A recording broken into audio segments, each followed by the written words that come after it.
You've been told that history is written by the victors, the kings and generals who fought on the battlefield. But what if the real power was never in the open?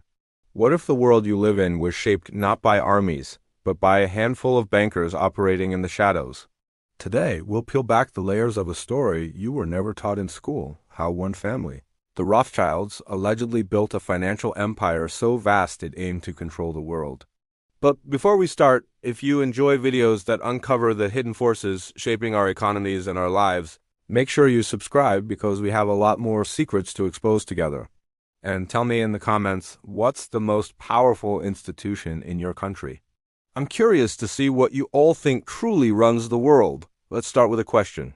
Why is it that the destinies of entire nations, the outcomes of wars, and the prosperity of generations can be decided by a few individuals managing columns of numbers in a ledger? The answer isn't just about wealth. It's about the strategic control of debt and currency. It is about a blueprint for power perfected in the 19th century by a banker named Nathan Meyer Rothschild and his family. The story begins in the late 18th century in the Jewish ghetto of Frankfurt, Germany. A man named Meyer Amschel Rothschild, a dealer in rare coins and antiques, taught his 5 sons the art of finance. He didn't just teach them how to make money. He taught them how to build a network. He sent each son to a major European capital: London, Paris, Vienna, Naples, and Frankfurt. This wasn't just a business expansion. It was the creation of the world's first multinational bank, a private intelligence network that could move money and information faster than governments. Their true ascent to power, however, was forged in the fires of war. The Napoleonic Wars, which ravaged Europe from 1803 to 1815, were not just a clash of armies.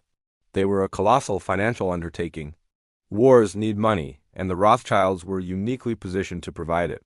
While nations were busy fighting each other, the 5 brothers were collaborating, using their cross-border network to finance both sides of the conflict.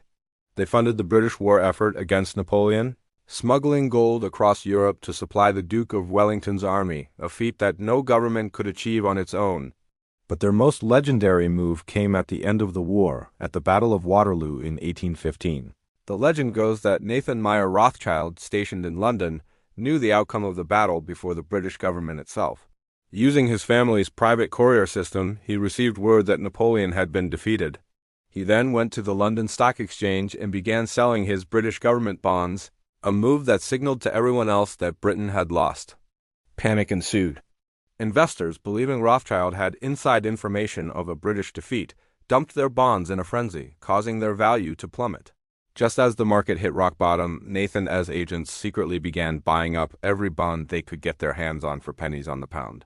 A day later, when the official news of Wellington's victory arrived, the value of the bonds skyrocketed.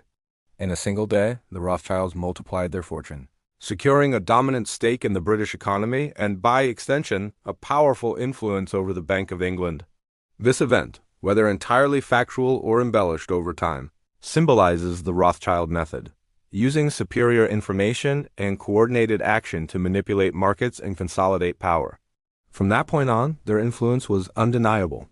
They were no longer just bankers. They were kingmakers. They financed railways, canals, and industries across Europe and America.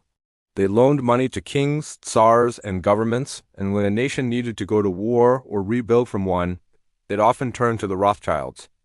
Their power wasn't just economic. It was political. By holding the debt of nations, they held leverage. A famous quote attributed to Meyer Amschel Rothschild says, "Permit me to issue and control the money of a nation, and I care not who makes its laws." This philosophy became the core of their alleged ambition, to create a centralized global financial system that they could control. This wasn't about conquering lands with armies, but about conquering economies with debt. As the 19th century progressed, their influence spread to the United States. Theories connect the family's interests to the fierce debates over America's central banking system. Presidents like Andrew Jackson fought bitterly against the idea of a national bank controlled by private financiers, fearing it would concentrate too much power in the hands of a wealthy elite, including foreign interests like the Rothschilds. Jackson famously declared his war on the Second Bank of the United States, seeing it as an instrument of the rich to oppress the poor. Yet, the push for a central bank never truly went away. In 1913, the U.S. Federal Reserve was created. while officially a government institution. It was established after a secret meeting on Jekyll Island, attended by some of the most powerful bankers in the world, including representatives with ties to the Rothschild and J.P. Morgan empires. Critics argue that the Federal Reserve was the ultimate realization of the Rothschild dream, a privately controlled central bank with the power to issue currency, control interest rates, and create money out of thin air, effectively placing the entire U.S. economy under the influence of a small group of unelected bankers. In a world built on ambition and greed, the banker who tried to control the world uncovers this hidden chapter in financial history, a story of power, manipulation, and lessons the world refused to learn. From the corridors of Wall Street to the boardrooms where nations are shaped, this narrative explores the rise, the fall, and the silent consequences that changed how money moves. Every moment builds towards revelation how decisions made in pursuit of profit reshaped economies, altered lives, and defined the meaning of value itself. The Rothschild legacy is a complex one. On one hand, they were pioneers of modern finance, their innovations helping to fund the Industrial Revolution and build the modern world. On the other hand, their story serves as a cautionary tale about the dangers of concentrated financial power. It raises fundamental questions about sovereignty and control. If a private family can finance wars, crash markets, and hold nations in debt, who is truly in charge? As we look at the world today with global financial institutions like the IMF and the World Bank wielding immense power, and with digital currencies threatening to centralize financial control even further, the Rothschild story feels more relevant than ever. The players may have changed, but the game remains the same. The struggle between democratic governments and private financial power continues to define our age. As the truth unfolds, one question remains: did we master money, or did money master us?